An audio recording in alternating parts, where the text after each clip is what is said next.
Yang masuk surga itu hanya jiwanya saja. Jadi jiwanya orang mukmin kalau sudah meninggal itu masuk ke dalam surga.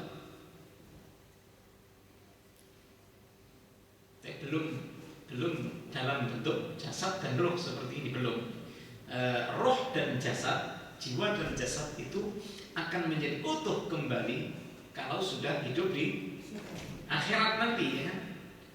Artinya dihidupkan kembali oleh Allah Subhanahu wa taala. Ketika masih dalam masa hidup di alam kubur, yang akan mendapatkan kenikmatan kubur itu adalah rohnya, jiwanya ini. Diperintah oleh Allah Subhanahu wa taala, diantarkan, masuklah kamu ke dalam surga. Kemudian apa? Angan-angan dan keinginan Yusuf An-Najjar kepada kaumnya. Ya laita qaumi ya'lamun. Aduhai, sekiranya kaumku mengetahui. Mengetahui apa? Mengetahui pahala surga yang telah Allah berikan kepadaku saat ini. Rizki yang melimpah ruah, kenikmatan yang tidak ada tandingannya ketika dibandingkan dengan dunia. Karena apa? Bima ghafara li Rabbi, disebabkan karena Allah telah mengampuniku, wa ja'alani minal mukramin, dan menjadikan aku sebagai orang yang dimuliakan oleh Allah SWT. Sehingga orang mukmin itu tidak takut mati. Karena apa? Di alam kubur kenikmatan itu lebih baik daripada di dunia. Inilah yang diimani oleh orang mukmin itu. Sehingga karena keimanannya kepada Allah Subhanahu wa taala dan jaminannya yang telah ia ketahui bahwa mati itu lebih baik daripada di dunia, maka orang mukmin tidak pernah takut untuk melaksanakan perintah Allah Subhanahu wa taala. Tidak pernah sedih karena ditinggal oleh sang kasih. Itu orang mukmin. Karena apa? Ada gantinya yang lebih baik. Semuanya dia serba tawakal, berserah diri kepada Allah Subhanahu wa taala untuk menjalankan perintahnya dan menjauhi larangannya. Ini salah satu contoh. Nah, Allah Subhanahu wa taala menjelaskan dalam surah Al-Imran tadi, orang mukmin ketika mendapatkan rezeki di sisi Allah Subhanahu wa taala setelah meninggalnya dia, maka kita ini insyaallah yang meninggal nanti melihat dan berharap agar saudara-saudara kita yang masih hidup di dunia ini mengikuti jejak kita, di mana ketika hidup di dunia jiwa kita hidup, kita berharap orang-orang yang masih hidup itu tidak sampai mematikan jiwanya. Sehingga kita itu akan selalu berharap agar orang-orang yang masih hidup di dunia ini akan tetap beriman dan taat kepada Allah Subhanahu wa taala. Saya ajak jamaah ini untuk apa? Untuk membayangkan seakan-akan kita sudah meninggal. Tidak, bukan sesuatu yang aneh. Kita semuanya akan mati, kan? Tapi kita sekarang saya katakan sekarang. Tapi kita sekarang berada dalam kenikmatan yang luar biasa di sisi Allah Subhanahu wa taala. Lah kita sekarang ini, saya katakan sekarang karena kita membayangkan seakan-akan kita sudah meninggal. Lah kita ini Allah menceritakan dalam Al-Quran akan berharap orang-orang yang masih hidup di sana, di luar sana, ya kan? Masih hidup di dunia tapi mati jiwanya. Kita berharap agar mereka mengikuti jejak yang dulu. Jejak itu adalah kita lakukan kebaikan-kebaikan dan keimanan.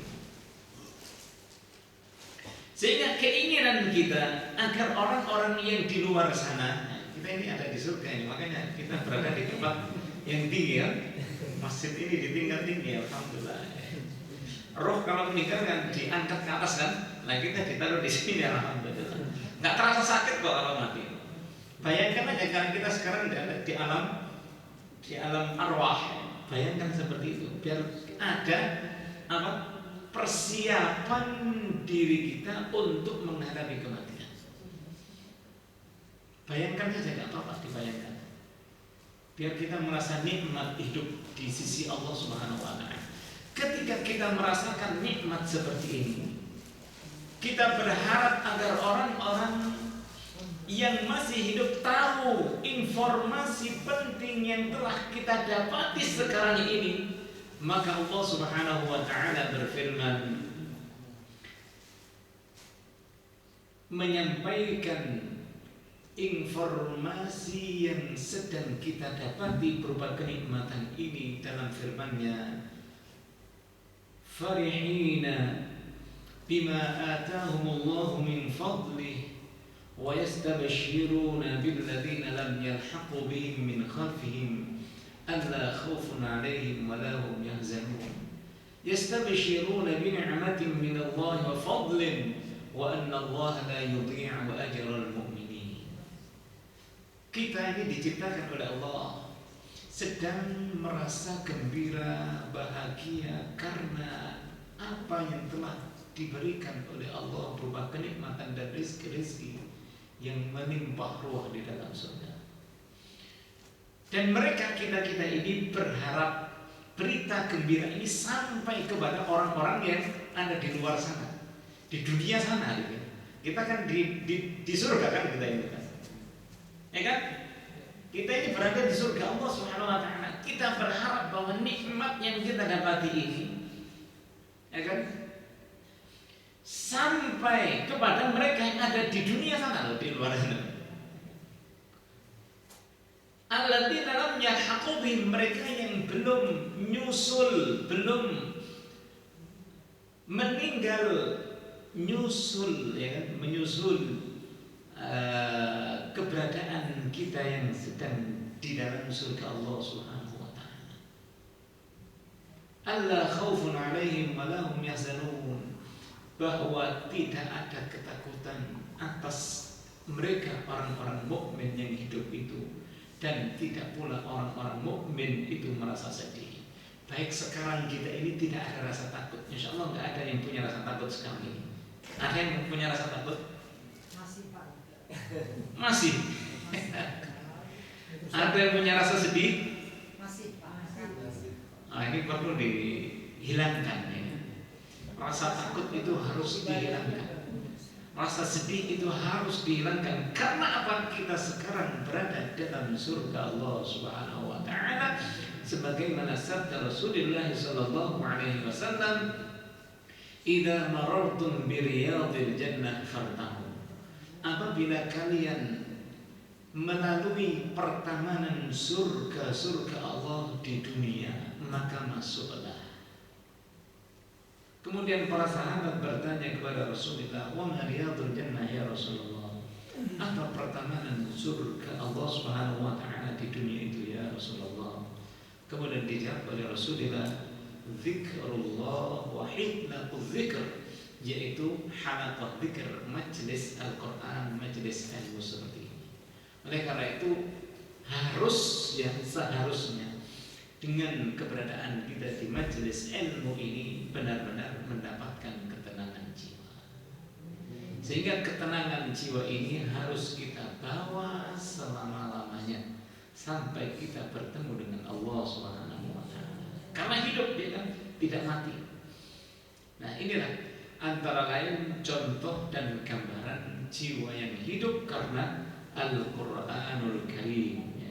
Oleh karena itu pertahankan jiwa yang hidup ini dan jangan sekali-kali dimatikan. Alhamdulillahirabbil alamin. Kurang lebihnya minta maaf, yang sebesar-besarnya barangkali bisa disempurnakan dengan saya jawabnya.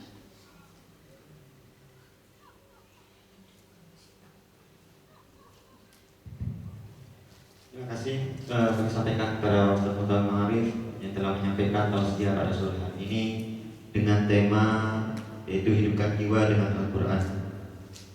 Oleh karena kita masih punya waktu kurang lebih 15 menit, kami sampaikan kesempatan kepada para jamaah yang mungkin ada pertanyaan. Kami silakan.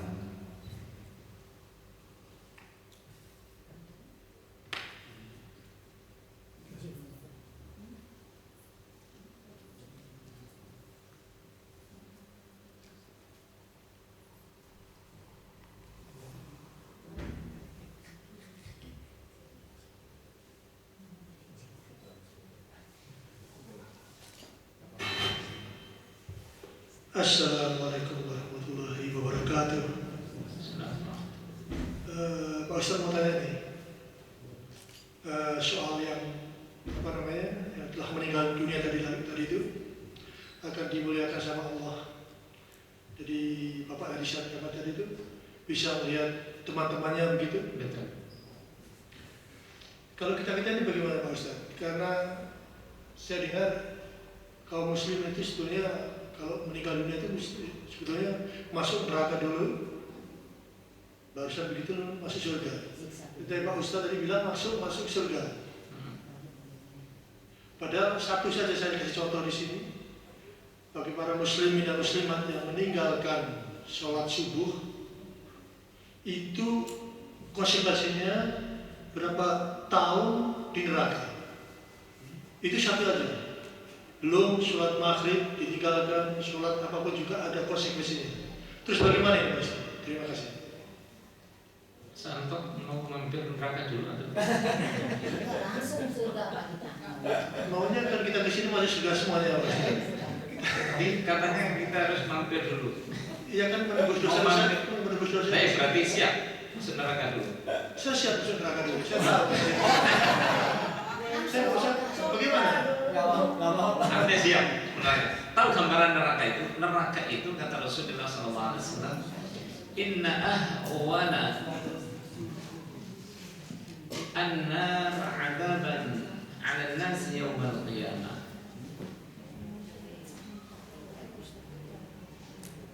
Sesungguhnya seringan-ringan azab api neraka pada hari kiamat nanti bagi manusia adalah lahu jamratan fi qadamaihi.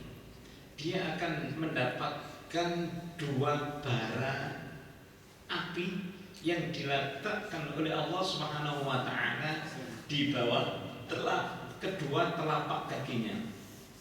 Fayagli dimaghuhu, maka dengan dua bara api yang ada di telapak kakinya itu, maka otaknya ini akan mendidih. Otak akan menjadi mendidih karena dua bara api yang kecil yang diletakkan di bawah telapak kakinya penghuni api neraka. Ini seringan-ringan akan. Ini mendidih, duduk situ. Siap menerima itu. Artinya sini saja mendidih, otak saja mendidih, saking panasnya, apalagi perut. Nggak mau Pak. Tapi kita bisa menolak. Jangan pernah mengatakan siap masuk ke dalam api neraka. Kita berdoa masuk surga semua, masa siap masuk neraka? Allah Subhanahu wa taala biasa. Berdoa aja. Allah Subhanahu wa taala akan mengampuni seluruh dosa-dosa orang mukmin yang dikehendaki oleh Allah Subhanahu wa taala karena orang mukmin itu menghendaki ampunan Allah sehingga dia bertaubat kepada Allah Subhanahu wa taala. Karena itu antara lain dengan salat akan menghapuskan dosa-dosa kita. Dengan infak zakat akan menghapuskan seluruh dosa-dosa kita. Innal hasanati yudhibna sayyi'at. Sesungguhnya kebaikan-kebaikan yang kita lakukan itu bisa menghanguskan dan menghapuskan dosa karena Allah Subhanahu wa taala. Jadi jangan berharap ingin masuk neraka ya. Karena itu tadi seringan-ringan adab adalah dalam sebuah riwayat Allah akan memakaikan kepada tapak kaki orang itu 2 trompa dari api neraka, di mana karena kedua trompa itu yaghli fihi ma dimahu, maka apanya, otaknya ini bisa mendidih, berkuduk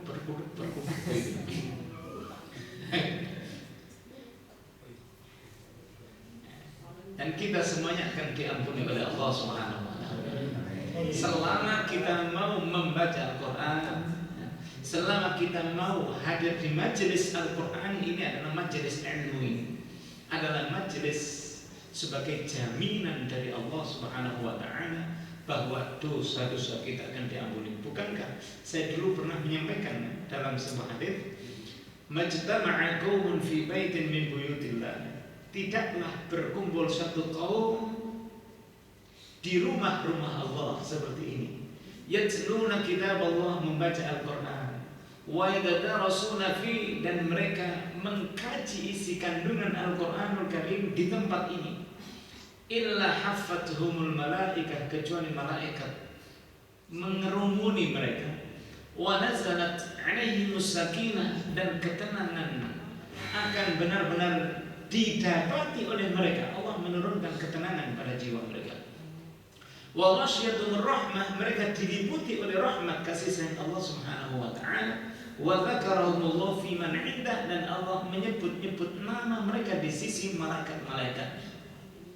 Kemudian ada satu malaikat ya, yang menanyakan tentang adanya seseorang yang datangnya ke majelis itu bukan untuk ngaji, tapi dia mau tetap datang di awal-awal.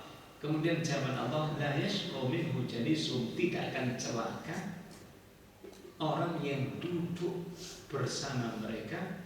Kemudian Allah berfirman, ushhidukum bi anni qad ghafartu lahum, aku memberikan kesaksian kepada kalian wahai malaikat-malaikatku, kata Allah, bahwa aku mengampuni dosa-dosa seluruh mereka yang hadir di majelis Al-Qur'anul Karim. Karena itu pertahankan majelis Al-Qur'anul Karim meskipun kita nanti keluar di bulan Ramadan. Artinya jangan sampai kita mendapatkan ampunan dari Allah hanya di bulan Ramadan saja, karena majelis Al-Qur'anul Karim ini akan tetapi pertahankan di luar Ramadan pula.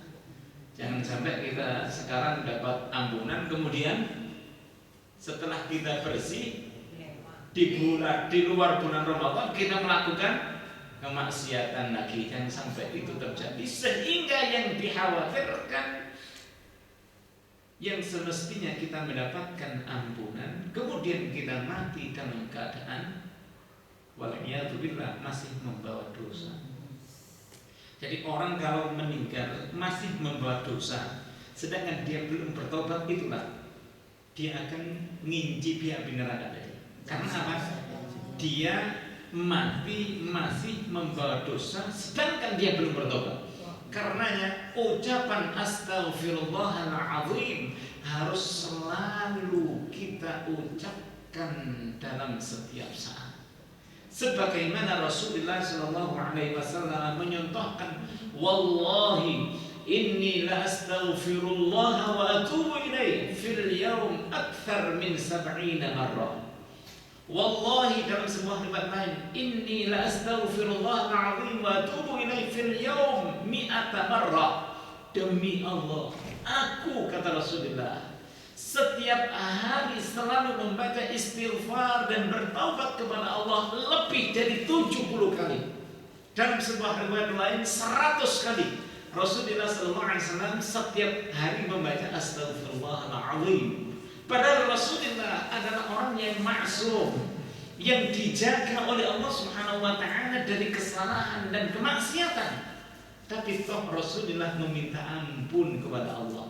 Ini Rasulullah saja 100, apalagi kita yang masih kadang-kadang sering Lupa. melakukan kelalaian, kemaksiatan yang baik disengaja atau tidak disengaja. Karenanya teruslah membaca istighfar. Makanya tidak atau bukan termasuk bid'ah orang berpikir pakai tasbih gitu ya. Astagfirullahaladzim, astagfirullahaladzim. Kalau di Syria, di Arab itu orang kemana-mana bawa tasbih ya kan. Tidak pakai lupa Ustaz. Kalau tidak pakai tasbih lupa. Iya lupa kalau nggak pakai tasbih. Ini membantu ya, membantu kita untuk mengingat kewajiban kita untuk membaca istighfar. Astagfirullahaladzim. Berapa kali sudah istiqomah biasa kita lakukan membaca istighfar? Berapa kali setiap hari? 100. Rasulullah sudah 100 kali ini mencontohkan. Kita berapa kali biasanya? 1000 Pak. 1000, alhamdulillah. Berapa? Insyaallah. Ya, baca istighfar terus ya. Baca istighfar. Sudah habis waktunya, alhamdulillah rabbil alamin. Ini yang bisa saya sampaikan, kurang lebihnya minta maaf. Yang sebesar-besarnya, assalamualaikum warahmatullahi wabarakatuh. Terima kasih saya ucapkan kepada Ustaz Abdul Ma'arif yang telah memberikan atau menyampaikan tausiah pada sore hari ini.